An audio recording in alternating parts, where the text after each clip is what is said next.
The following program, The Russ Belville Show, is intended for responsible adults only.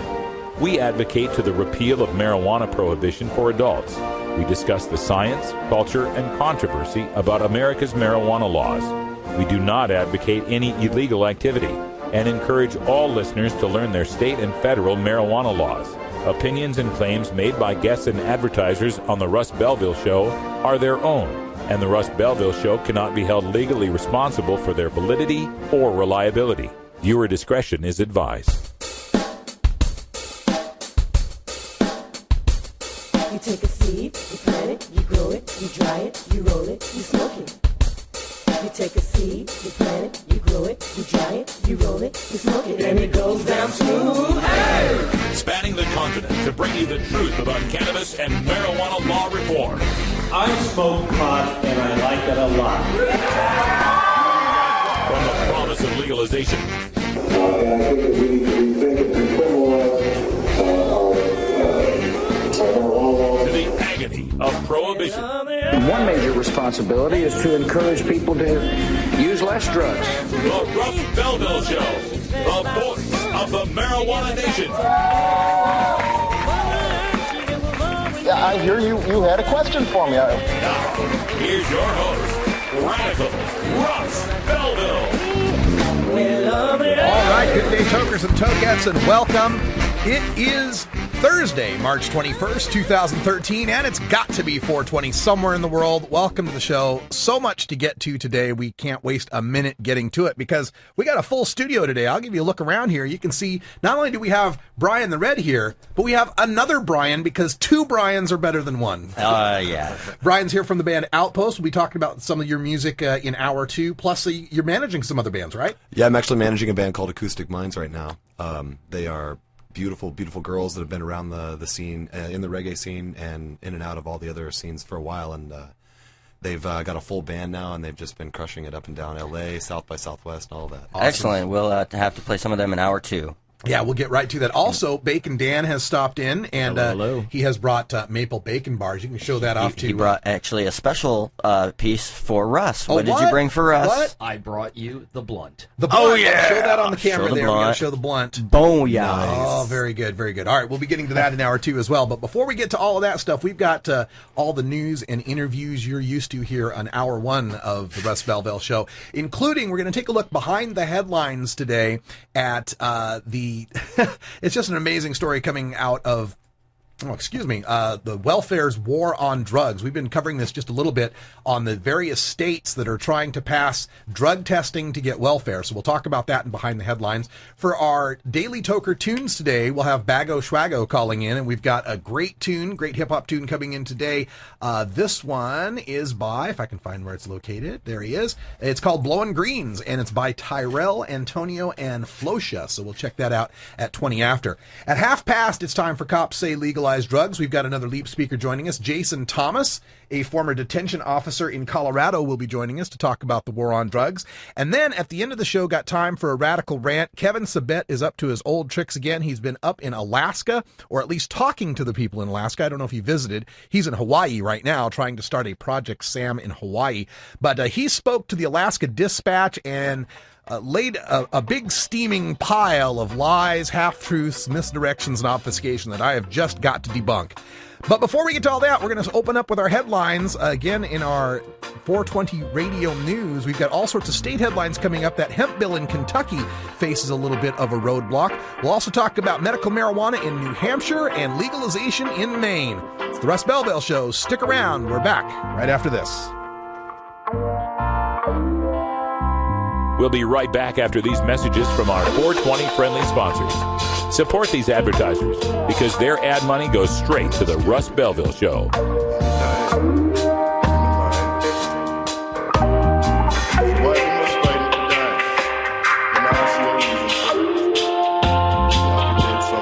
You're tuned into the Russ Belville Show, the voice of the marijuana nation. The law offices of Omar Figueroa would like to remind you to stand up for your rights. Please do not give up your precious liberties. There's nothing wrong with standing up for our constitutional rights, and in fact, it's the only way to honor the Constitution that recognizes our natural rights. Treat law enforcement with respect and respect the Constitution by standing up for your rights. If you are detained or arrested, stand up for your rights by repeating, I respectfully invoke all my legal and constitutional rights. I do not consent to any search and seizure. I want to remain silent, and I want to speak to my attorney, Omar Figueroa. Omar Figueroa has more than a decade of experience in federal and California courts and graduated from Yale University, Stanford Law School, and Trial Lawyers College. Please contact the law offices of Omar Figueroa at 415-489-0420 or 707-829-0215 or on the web at www.omarfigueroa.com.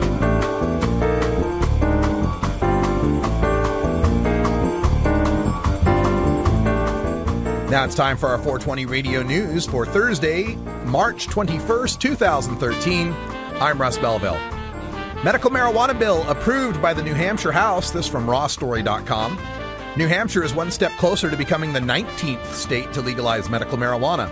On Wednesday, the State House voted 286 to 64 to approve legislation that would allow patients with chronic or terminal diseases to use medical marijuana if their doctors recommended it. The bill allows for state-licensed marijuana dispensaries to open and grants patients or caregivers the right to grow up to 3 cannabis plants. The bill now moves to the New Hampshire Senate, where similar legislation was approved in 2009 and 2012. The state's newly elected Democratic governor, Maggie Hassan, has given medical marijuana advocates hope that the bill will be signed into law this year. Kentucky hemp supporters blast amendment calling for further study. This from WFPL.org. Kentucky's industrial hemp supporters lashed out Thursday against a last-minute amendment to the hemp bill that's been under consideration this year in the General Assembly. State Representative Rocky Adkins, a Sandy Hook Democrat and the majority floor leader, has proposed an amendment turning the Senate-approved hemp bill into a 5-year study. It also gives the licensing responsibilities to Kentucky State Police, which argues that legalized hemp would harm law enforcement efforts to target hemp's cousin, marijuana. Agriculture Commissioner James Comer is the leading proponent of the hemp bill, which establishes a regulatory framework in Kentucky for hemp farming should the federal government ease its restrictions on the plant. Members of the Kentucky Hemp Commission were vocal in their objection to Adkins' amendment in a meeting Thursday. They pushed for a vote on the current version of the bill. Comer said Adkins' amendment doesn't have the votes to move forward and that any other amendments need to help, not hurt, the process of getting a federal waiver to grow hemp. Pingree co-sponsoring bill to legalize marijuana nationwide from the Bangor Daily News. U.S. Representative Chellie Pingree of Maine is one of 13 co-sponsors of a bill that supporters say would end marijuana prohibition at the federal level. News of the proposed legislation came on the same day that a petition drive seeking to legalize pot possession began in Portland, the largest city in Pingree's home state of Maine. The effort to decriminalize marijuana at a federal level also comes as State Representative Diane Russell, Democrat of Portland, is pursuing a bill in Augusta to do the same at the state level. In Maine, efforts are underway to make possession of 2.5 ounces or less of the drug legal, first through a citywide petition in Portland, then through state legalization. Also from Maine, lawmakers are looking at a new hemp bill from WABI-TV. Next week, state lawmakers will take up a bill that would let Maine farmers grow hemp for industrial use. If the law passes here in Maine, it would still violate federal law, similar to Maine's medical marijuana law, but supporters say it would let Maine farmers compete globally. A public hearing on the proposal is scheduled for next Thursday afternoon. GW Pharmaceuticals may stop German sales of the cannabis drug Sativex from thedailychronic.net. GW Pharmaceuticals and Almirall may stop selling the cannabis drug Sativex in Germany after health authorities refuse to agree a price that the companies view as acceptable. GW, which developed the under-the-tongue spray as a treatment for spasticity and multiple sclerosis, said on Tuesday the German authorities had determined a price that was significantly lower than in other European countries. GW said it expected to make a provision of £800,000, or $1.2 million, to reflect the impact of the pricing decision by the German National Association of Statutory Health Insurance Funds. A spokesman declined to disclose the price that had been offered in Germany. In Spain, Sativex sells for €4.4, or $5.70 per day, and the cost is similar in Britain, he added. The drug, which contains active cannabis ingredients, is also on sale in Denmark, Norway, Sweden, Canada, and Israel. Sativex has not yet been approved in the United States, where it is currently being tested in final stage Phase 3 clinical trials for advanced cancer pain. Cannabis in 71% of positive drug tests, this from the Otago Daily News in New Zealand.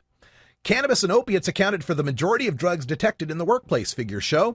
Released statistics from the New Zealand Drug Detection Agency show Otago and Southland recorded positive drug tests of 4% and 6%, respectively. Of those positive tests, cannabis was the most prevalent illicit drug, accounting for 54% of positive Otago tests and Southland's 62%. Both regions were well below the national average of 71% of total positives being for cannabis.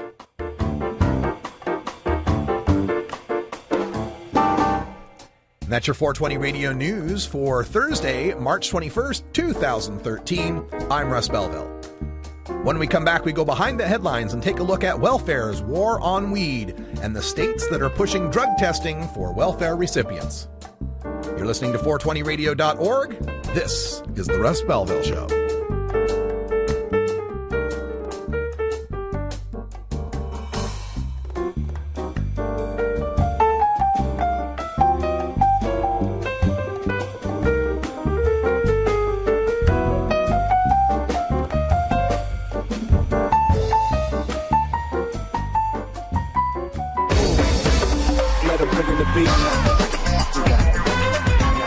Adam Hand of Handmade Apparel produces quality custom designs for t-shirts, hats, and other apparel. Handmade Apparel is the official design shop for 420 Radio, The Russ Belville Show, Ganja John, and Cascadia Concentrates, among many clients who rely on Adam Hand for everything from short-run custom projects to full-run clothing lines. Adam's meticulous designs are individually crafted and screened in vibrant, high-definition color. Visit handmadeapparel.biz to browse the selection of handmade gear or to get a personal quote for your own designs. Handmade Apparel, a proud supporter of 420radio.org. Let them bring in the beat.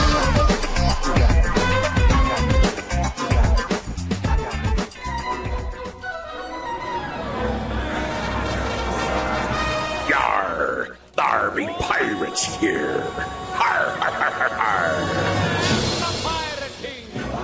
All right, welcome back. Time for us to go behind the headlines. And for today's news analysis segment, we're going to take a look at welfare's war on drugs and the fact that it always fails. Always fails. This is some reporting from inthesetimes.com. Just codifies some of the research that we've already put together on this show numerous times. First of all, the Indiana Senate Health Committee last week approved a bill that would mandate drug testing for welfare recipients. Those who test positive for drugs will be required to enter a treatment program at their own expense in order to continue receiving benefits. Because if you're poor enough to get on welfare, you've got the money for a rehab you don't need. That just doesn't make any sense to me. But the reason behind this, folks, is because back in the Clinton administration, 1996, Bill Clinton got a lot of pressure from the right wing about welfare. And, you know, this was back in the 90s, you know, it was all about Democrats going to give away money to the poor, just going to give away to, you know, freeloaders and the Cadillac queens and so on. And so with that pressure, he had this welfare to work programs that were, you know, a pretty decent program for a Republican. Yeah, I know he's a Democrat. It's a joke, folks. The act that he signed was called the Personal Responsibility and Work Opportunity Reconciliation Act of 1996. And what it does is it sets up a way for states to be able to deal with temporary assistance for needy families. And it provides a framework that allows the states to, quote, may require drug tests for welfare recipients and may penalize those who fail such tests, and implements a lifelong ban on TANF benefits for individuals convicted of a drug-related felony. Because, you know, if you were caught growing a pot plant, you shouldn't ever get food stamps ever again.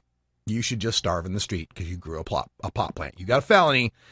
Your kids are poor. Your kids are poor and they need some, you know, assistance. You can't afford groceries for the kids. Sorry, you grew a pot plant once in your life. So no more assistance for you. Yeah, Christian nation. Anyway, According to the National Conference of State Legislatures, at least 7 states, including Arizona, Florida, Georgia, Missouri, Oklahoma, Tennessee, and Utah, have already passed legislation regulating drug tests for applicants to public assistance programs. And as of March, they say at least 28 states have proposed legislation that would require welfare recipients to take a drug test. Now, the way this is sold, this is often sold in a frame from a conservative standpoint, but it's one that I think even people on a progressive side might bite on. And that is this idea that, well, if they're not working, and we're working so hard to make this money to give to them as welfare, by God, they shouldn't be spending it on drugs.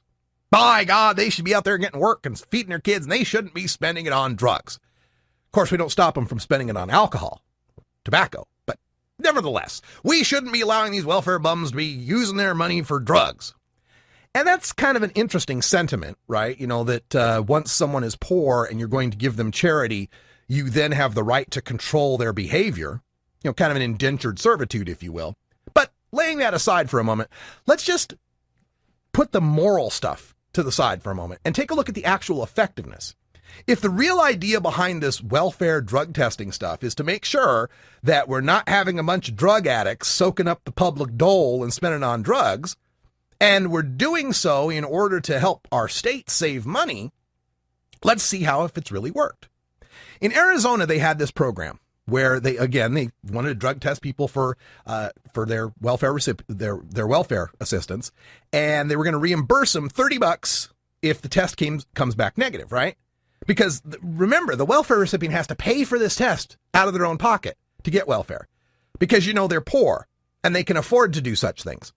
So they spend their $30 to get to pay for their drug test, and then they get that reimbursed back to them on their first check if they turn out negative. Well, sure enough, most people turn out negative and they have to pay back that $30. Of the roughly 87,000 people tested in Arizona from 2009 to 2012, do you hazard a guess as to how many of them came back positive? One positive. Out of 87,000 people who applied for welfare benefits, you got one positive. Now, a lot of people will say, well, hold on, Russ, you can't really measure that, because how many of those people who would have gotten welfare didn't apply for it because there was a drug test, right? We might have saved some money that way. Well, they took a look at that as well. The Arizona's Department of Economic Security originally projected a $1.7 million savings per year, $1.7 million a year that we would save in cash assistance by not giving welfare to the drug addicts, right? The people that fail the drug test, right? Projected $1.7 million. But by 2012, the state had saved $560. That's the $560 they saved on the one guy who failed the drug test. Now, you also want to figure in the 1,600 people who refused to turn in the drug test, right? There's your savings of the people who didn't take the drug test because, you know, we wouldn't give them welfare. Even if you figure that in, it's $200,000. So we've saved around $200,560. In the meantime, shelling out $200 million in welfare benefits. So there's no savings to be found there. And this is not an isolated case, people. You look at the case of Florida. They had a drug test law in place for 4 months, and then it was struck down by a federal judge. And the reason why is because, you know, even though people are poor, they still have a Fourth Amendment right. You still have to have a reasonable suspicion, a reasonable cause to, a probable cause to search their bodies, to take their fluids. And just being poor isn't reasonable suspicion that you're committing a crime. But nevertheless, we do have 4 months worth of data. And in that 4 months, the state of Florida tested about 4,000 temporary assistance for needy family applicants. Of those 4,000, 108 turned positive. That's a 2.6% positive rate. And roughly 2,000 applicants who failed to take the test at all. Florida spent $118,000 reimbursing those who tested negative, a net loss of $46,000, and more than would have been paid out in benefits to those who had failed the test in the first place. So, yeah, sure, you might want to punish people or try to have some sort of moral game to determine whether or not they deserve to get their welfare, but what cost do you want to spend on that? It's costing more to deliver that moral message, don't do drugs or you don't get your welfare, than it would be if we just gave them the welfare in the first place. And of course, folks, don't forget that all of this stuff predicates on the fact that they're getting busted for marijuana, the drug that tests positive. As we saw in that New Zealand story, 70% of the drug tests that are positive are for pot. Are we really worried about people on welfare on pot? Meth, coke, and heroin, maybe. Pot, not a big deal. Oh, have you ever met that funny? Oh, by the way, we have a tradition here at 20 After, so I hope you're all ready to join us. Mandatory. It's a union rule, you know. We'll be right back, folks. Stick around. He would send you South Carolina, then you know you're talking to that reefer man. Here's a marijuana fun fact. Fun fact. If you had enough marijuana that you could build a house with it, that would be so awesome. That's a fact. Because you'd be like, dude, pack a doorknob. Roll up that fucking hallway. What are you waiting for?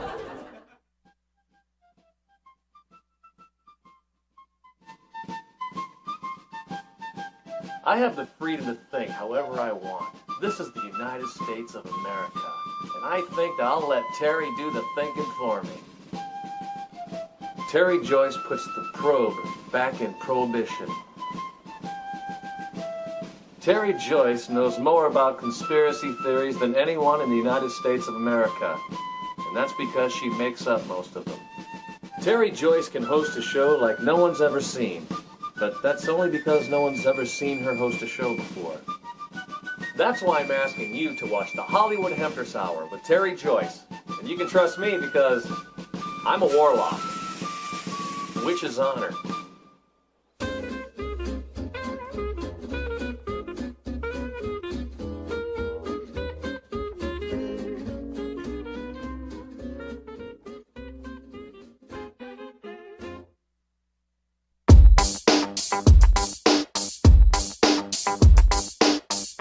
Everyone knows music and marijuana go together, so let's wind up our 20 After break with the Russ Belville Show's Daily Toker Tunes, the best in pod-safe 420 music from around the web.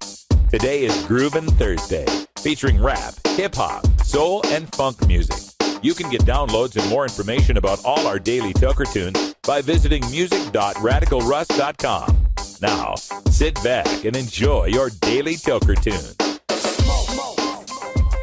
Welcome back, everybody. 22 after the hour. It's time for some Groovin' Thursday music, and I got no bago schwago. That's generally a good thing to say, right? I got no bago schwago. Here in the Northwest. Yeah. He's not on the line. Normally he's calling about this time, but he did leave a song for us. I don't know anything about it, so I can't really give you a decent introduction for it. I'll just tell you who's in it. This song features Flosha, Tyrell, and Antonio, and it's called Blowin' Greens.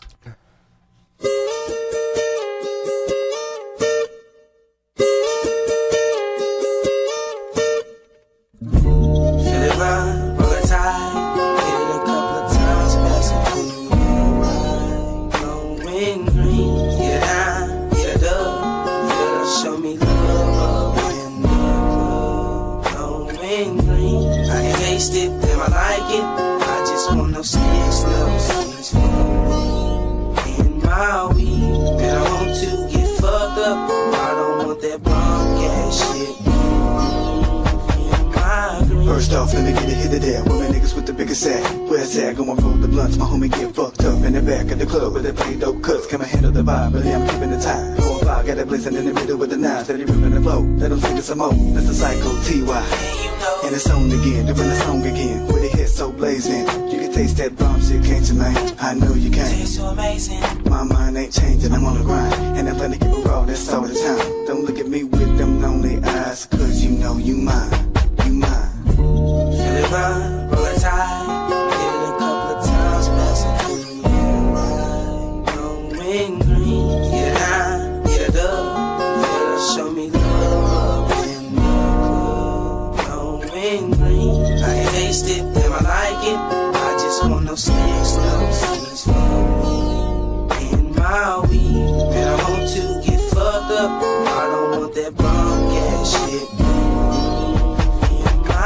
window. Hydro, that's all I blow, mine real slow. Stop at the stove and pick up Optimo with your hoe, smashing out in Diablo. Just pick up a fresh bag of that bomb, and everybody wanna know what I'm smoking. I tell them it's that Saddam, blowing nothing but that fire-ass weed. Take one puff and you're choking, ain't no need in holding. Sitting back behind mirror tint as I roll to the other side of town. Call up your John, cause you know it's going down. Fucking with that light green and not that brown. Acting the clown, if you know what I mean. Cause we blowing green, cause we blowing green. Feel it run, roll it tight. Hit it a couple of times, pass it to the right. Blowing green, get it high, get it up. Feel it, show me love up in the club. Blowing green, I can taste it, and I like it. I just want no snakes, no seeds for me in my weed. And I want to get fucked up.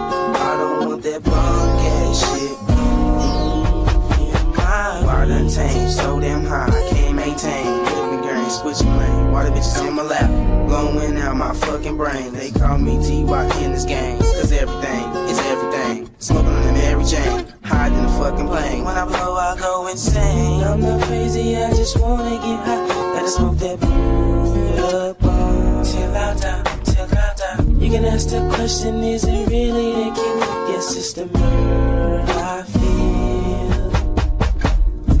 Feel it run, roll it tight. Hit it a couple of times, pass it to the right. Blowing green, get it down, get it up. Feel it, show me love up in the club. Blowing green, I can taste it, and I like it. I just want no snakes, no seeds for me in my weed. And I want to get fucked up. I don't want that bunk ass shit in my green. Feel it run, roll it tight. Hit it a couple of times, pass it to the right. Blowing green, get it down, get it up. Feel it, show me love up in the club. Blowing green, I can taste it, damn I like it. I just want no sticks, no seeds for me in my weed. Man, I want to get fucked up. I don't want that bunk ass shit.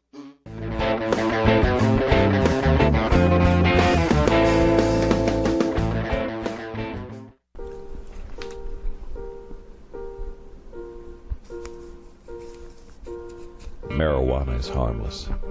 That's what everybody says these days. It's fun. It's recreational. Some even call it medicine. But every year, millions of young people find out that marijuana is extremely dangerous. Every year they find out that it's deadly. Marijuana smoke is lethal and toxic. Don't believe anything you've ever heard positive about smoking marijuana. It will kill you. Really. It's really gonna kill you. Don't smoke it. It will really, really kill you. Seriously. It's gonna kill you. Paid for, but by the way, we're not even trying anymore. We made it all up. Anti-drug, whatever thing of America.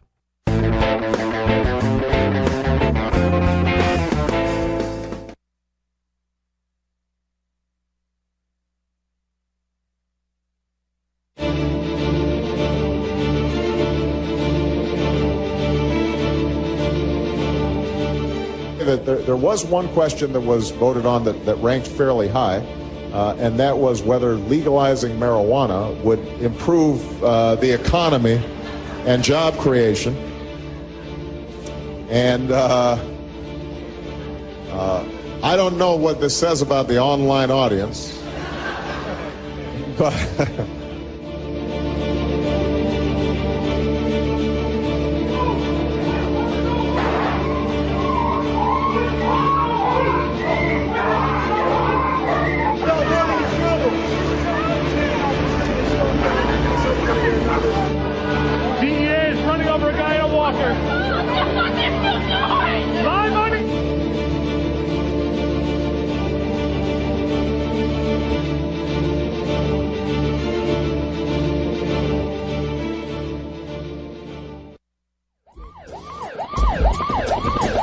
One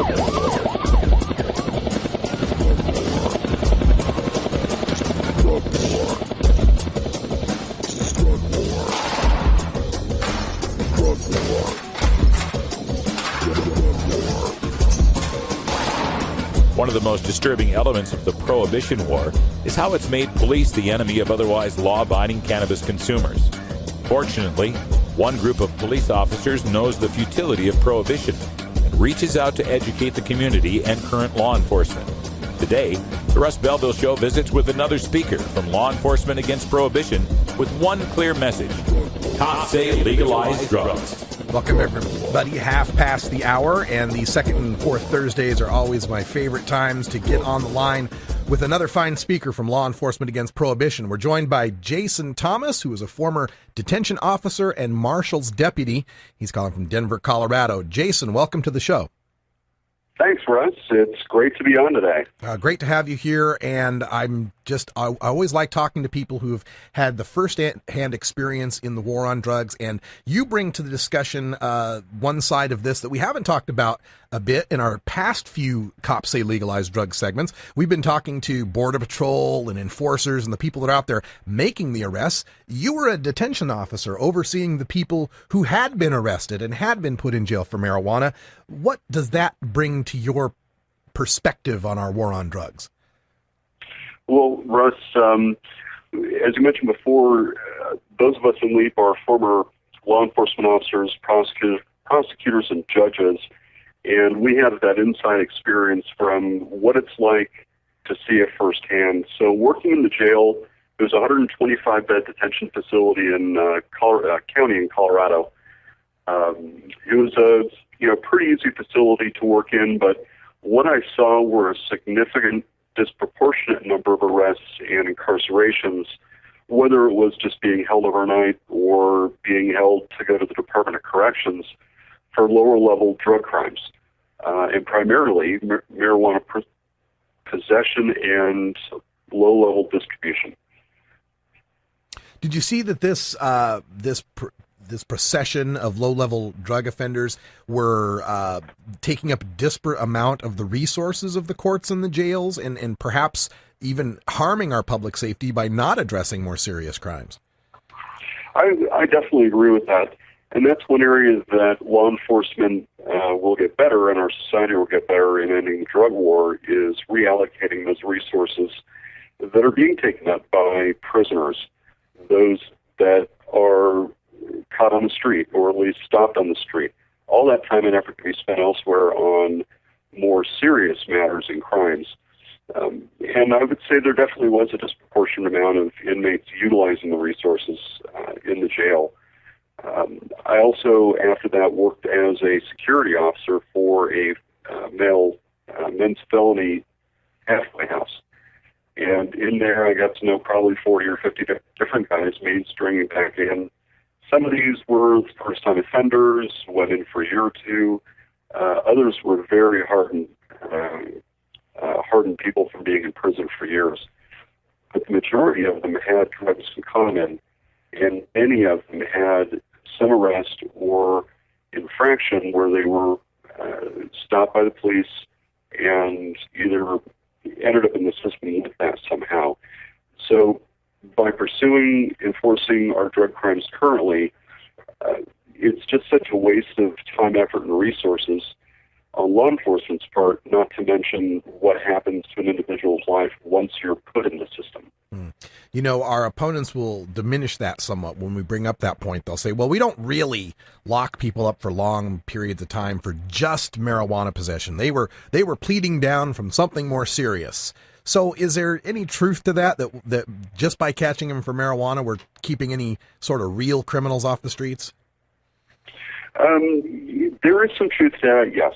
I don't have any figures to point to, but if you look at arrest records and recidivism rates, I would argue that many of those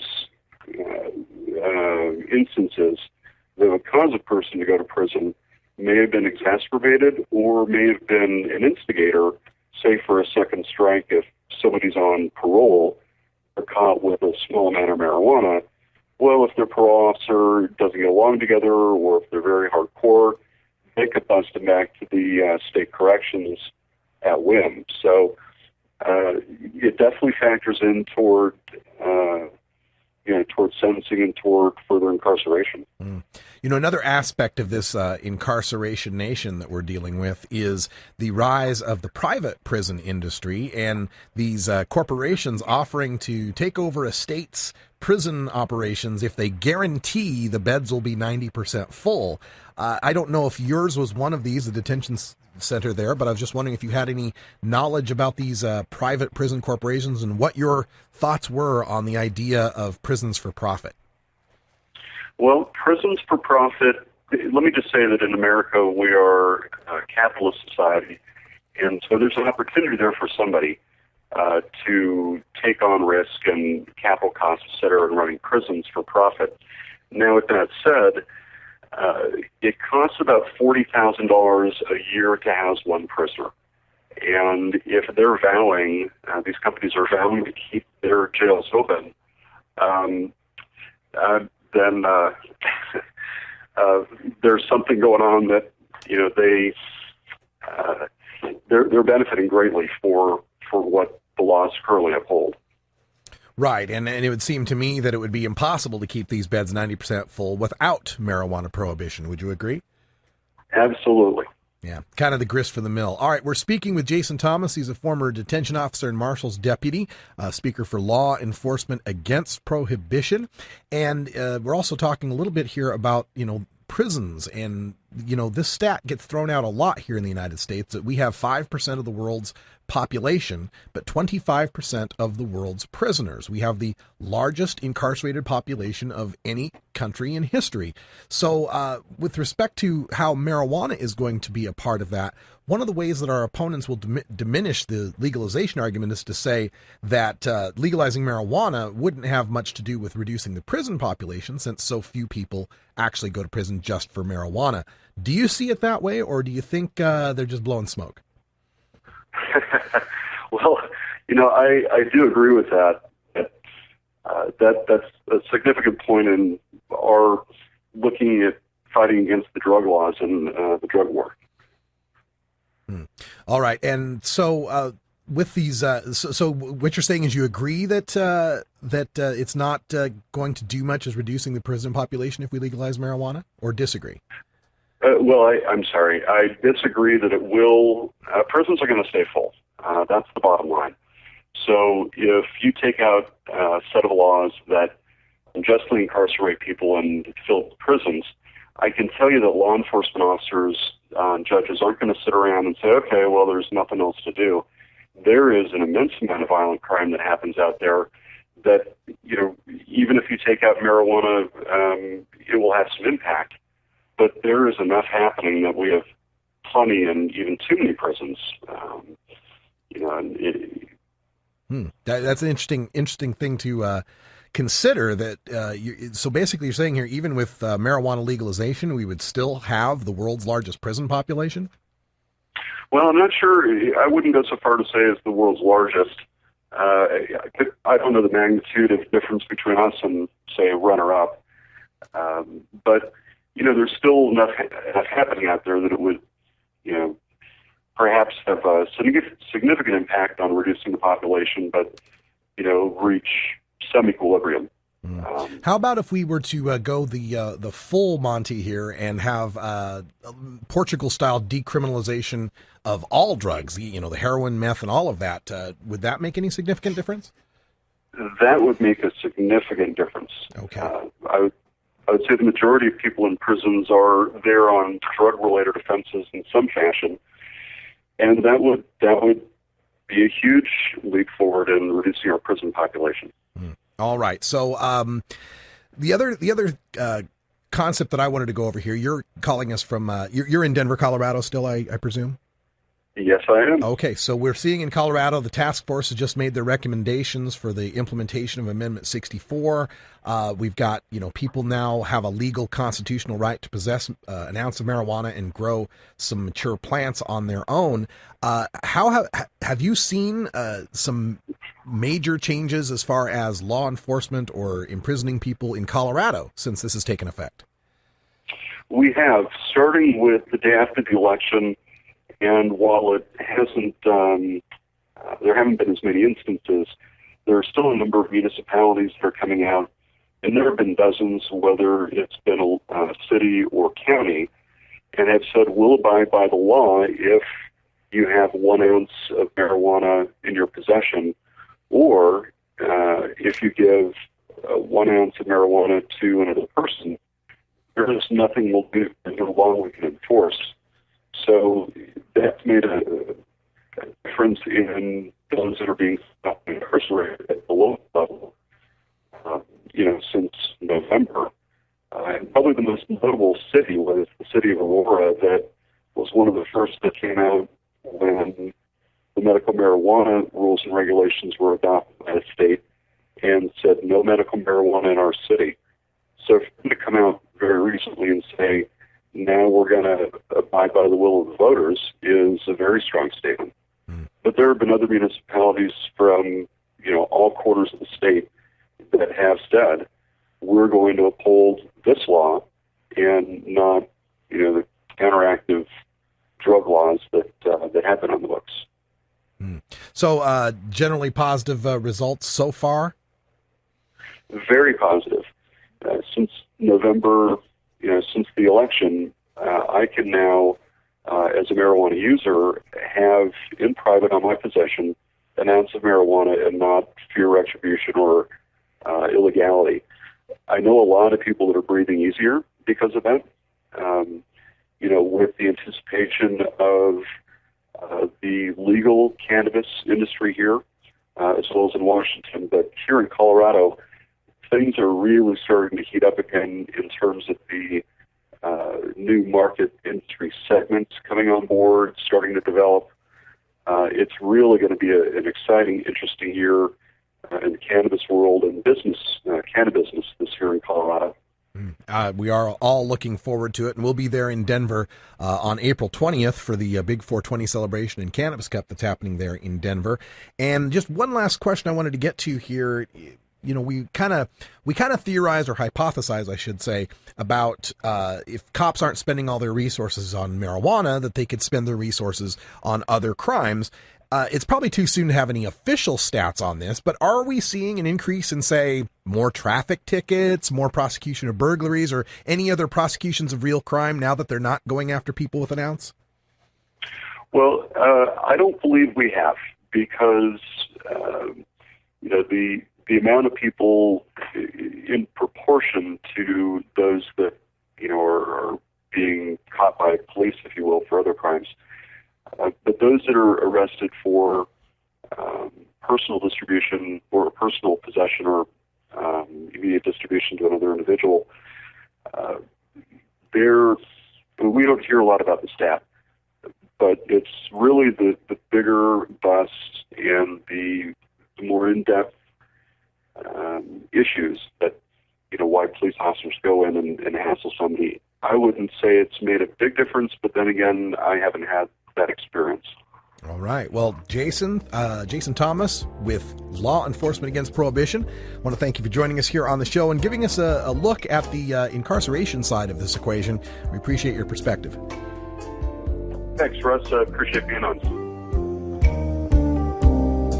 All right, folks, stick around. We're going to come back and have a little time for a radical rant. Kevin Sabet's up to his old tricks again. Get me out my debunking stick. We'll be right back after these messages from our 420 friendly sponsors. Support these advertisers because their ad money goes straight to the Russ Belville Show.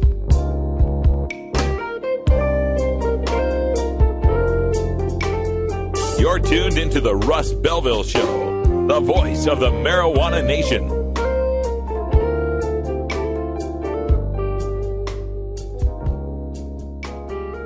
NORMAL stands for Responsible Adult Cannabis Use. If cannabis use is causing problems in your life, consider taking a break or seeking medical assistance. Consider ceasing cannabis use if you have a family history of mental illness. Don't drive or operate heavy machinery while impaired by cannabis use. Cannabis use is not without risks. even though the risks are far less than those posed by legal drugs. The Russ Belville Show. I'm not very good at singing songs, but here's a try. According to lifelong pot smoker and rocket scientist Carl Sagan, making apple pies from scratch is extremely difficult. If you wish to make an apple pie from scratch, you must first invent the universe. Radical Russ and the Rolla J Studios crew will be right back after these messages. A morning filled with 400 billion suns, the rising of the Milky Way. You want answers? I'm as mad as hell, and I'm not going to take this anymore. You want answers? You have offended my family. I think I'm entitled. You want answers? I want the truth. And you have offended the Shaolin Temple. You can't handle the truth. Surely you can't be serious. I am serious. And don't call me Shirley. Radical rant. Well, you know, I never rest when it comes to tracking down Kevin Sabet, he of Project Sam. He's unleashed a whole bunch of new stream of propaganda. This showed up in the Alaska Dispatch, and I felt it necessary to rebut some of these things. You can see most of these quotes on screen. I'll go into a little more detail on this. But, of course, if you want the full, detailed debunking in real time of Kevin Sabet and Project Sam, don't forget to visit smartapproaches.com. Smartapproaches.com, Smart Approaches on Twitter, Smart Approaches on Facebook. And, I've also got Not Kevin Sabet on Twitter. That's a fun one as well. So I've got a link in my blog at radicalruss.com if you want to find the actual full story here from the Alaska Dispatch. Since we only have a limited amount of time, I'm going to just give you the bit-by-bit lies, half-truths, misdirections, and obfuscations that I found, and the quick debunk to go with them. Here's the first lie. He actually, this is a quote from the Alaska Dispatch piece where he says, actually, drugs are not cheaper and more available than ever now. Drugs are not cheaper and more available. Well, here's the facts, people. In constant 1981 dollars, heroin is 81% cheaper, cocaine is 80% cheaper, meth is 57% cheaper, and heroin is 220% more pure, cocaine is 61% more pure, and methamphetamine is 39% more pure. Only marijuana has gotten more expensive. So, drugs are not cheaper? Yes, they are. All drugs are cheaper except pot.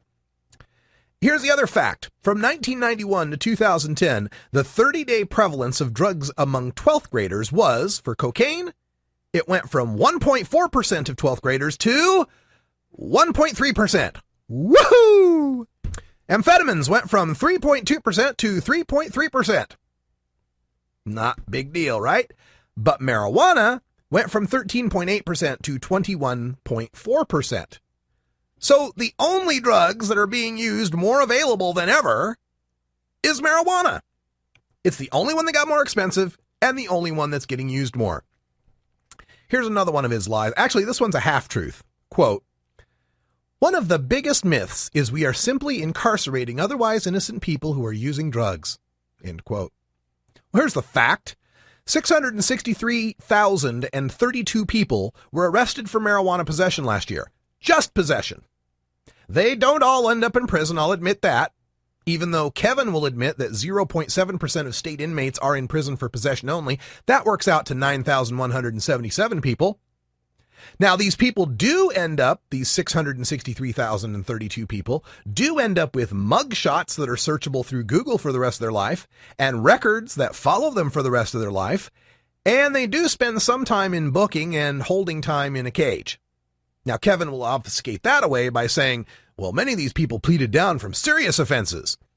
You know, serious offenses like growing marijuana, or selling it to other adults who want it, or maybe having a probation violation, or maybe owning a gun legally, or maybe being a parent and endangering a minor by having them around houseplants, or maybe by forming a conspiracy, or maybe by obstructing justice. There's a whole lot of really serious offenses you can get popped for just for possessing marijuana. Here's another one of his lies. Quote, States with formal decriminalization laws have basically shown that there is no distinction in terms of police activity, arrests, and jail. Fact. California's passage of decrim in 2010 led to an 86% decrease in marijuana arrests. Here's one of his misdirections. We know that use in those states is far greater than it was at the times when they didn't have medical marijuana dispensaries. Now, he's referring to California and Colorado. They got their dispensaries mid-2000s and things went haywire, right? Well, here's the fact. Comparing 2002 and 2003, this is from National Survey of Drug Use and Health, before dispensaries, 2002, 2003, and then compare it to 2010, 2011, after dispensaries, we find that California's 30-day use went up from 6.8 to 8.6%, and Colorado's went up from 8.8 to 11.1%. So, yes, he's absolutely right. Use did go up amongst the 30-day users. But what he won't tell you is that lifetime use, that is, people who have ever tried marijuana, has increased in California from 57.7 to 58.6, and in Colorado from 47.7 to 48.0. So what this means is the number of people who have ever tried marijuana has gone down, but the people who have tried it have more access, and now they can get it more often. That's all that's happened. We don't have more pot smokers. We have fewer pot smokers now. Just the pot smokers who used to be annual smokers can now get it more often, and they become monthly smokers. That's all that's going on here. All right, here's another one of the half-truths. Quote, we also know that peer-reviewed studies show that states with medical marijuana laws have higher rates of marijuana use and addiction among kids than states without medical marijuana laws. End quote. Yes, here's the fact. We also know these states had higher rates of marijuana use before they had medical marijuana laws as well. And that passage of these laws did not make a difference in their rates of use. It's not that medical marijuana makes more people smoke pot. It's that people who smoke pot are more likely to vote for medical marijuana. Here's one of his lies. Quote, we drink more, we gamble more, we snort cocaine more, and yes, we smoke marijuana more. And he uses this one whenever someone brings up the Netherlands. Oh, we can't compare the Netherlands. We're completely different. We drink more, we gamble more, we smoke more cocaine, more marijuana. Well, here's your facts. We are 43rd in world consumption of alcohol. Germany laughs at us. We are 43rd. And most of Europe is way ahead of us in alcohol consumption. Australia leads the world in gambling losses at $1,300 per adult resident. Singapore is number 2 at $1,150. The U.S. barely breaks 5th with less than $400 gambling losses per resident per year. Spain kicks our ass in cocaine consumption at 1.8% of their residents versus our 1.5%.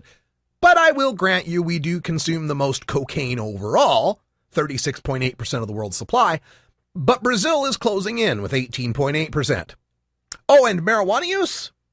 Sorry to say, folks, we're 12th in per capita marijuana use in the world, trailing countries like Italy, New Zealand, and the Czech Republic. Here's a lie. Quote, there were always far fewer users in the Netherlands than in the U.S. in terms of kids. Now they've caught up to us. End quote. Fact. According to the Netherlands National Drug Monitor, quote, the percentage of current cannabis users among mainstream secondary school students aged 12 to 18 declined gradually between 1996 and 2003 and remained stable from 2007 to 2011. In 2011, 8% of this group were current cannabis users, end quote. In the U.S., 9.8%. Haven't caught up to us. Here's another lie. Quote, the Netherlands is completely reversing their policies and they're closing shops down, end quote. Fact. Completely reversing would be no longer tolerating personal possession of cannabis and making it a criminal offense. The Dutch most certainly are not doing that. Now, some border towns have closed some coffee shops because they got problems with tourists. And that's just an indictment of other European countries being intolerant, not the Dutch being tolerant. Another lie, international flavor, quote, Portugal, in many ways, is a treatment model similar to the U.S. in many states, end quote.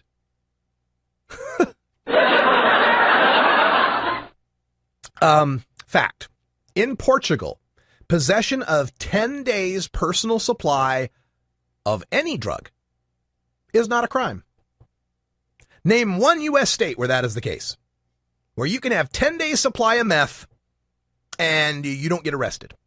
10 days supply of coke, meth, heroin, ecstasy, GHB, LSD, MDMA, psilocybin mushrooms, anabolic steroids, and pot. You can have them all. 10-day supply of the whole cornucopia. Nobody's going to slap a pair of handcuffs on you.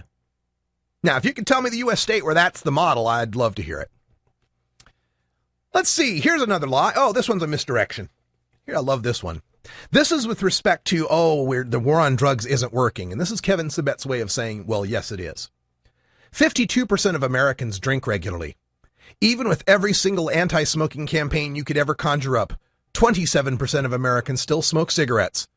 7% of Americans have used marijuana in the past month.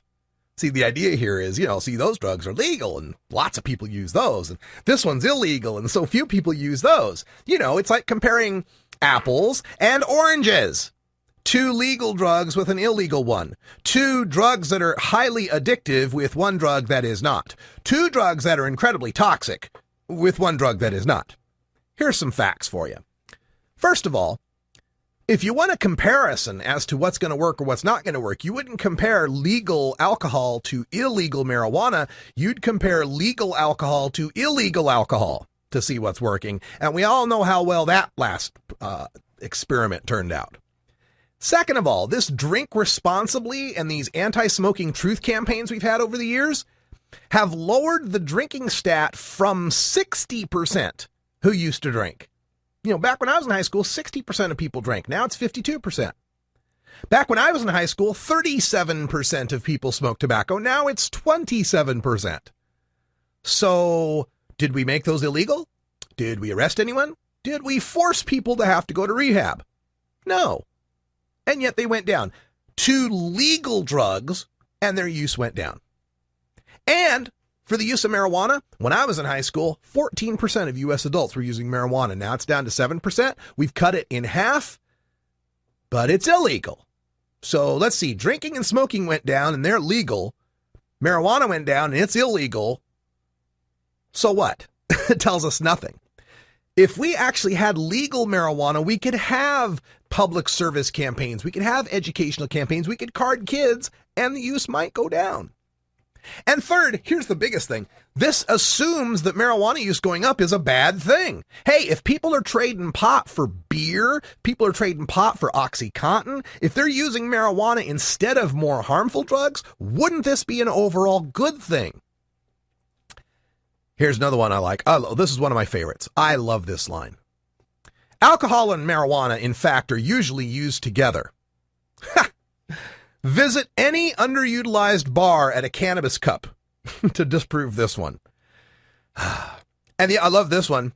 Alcohol has a long history of widespread accepted use in our culture, and widespread marijuana use does not have that. Oh, so you're admitting that widespread cultural acceptance of a drug is all that's necessary for us to ignore all of its harms. So when we do have widespread cultural acceptance of marijuana, then it'll be okay. So how widespread does it got to be? We already have more tokers than Texans in this country. There are more people that smoke pot this year than the population of Texas. Is that enough culture? How about 40 years since the 1960s of an active cannabis culture? Or should we go back to the 1920s with Cab Calloway in the culture? Or should we go back to the 1840s with Dr. O'Shaughnessy in medical culture? Or should we go back to 1611 and the first hemp plantations on this continent 402 years ago? Is that enough culture? Oh, I got all ranty. Hey, we're gonna take hour 2 here. All sorts of fun. Brian's here from Outpost. We're gonna talk music, play some acoustic grooves, and have some fun. For Brian the Red, Brian from Outpost, Bacon Dan, 2 folks I don't remember, and myself. I'm Radical Russ. Till next time, take care of each other, tokers.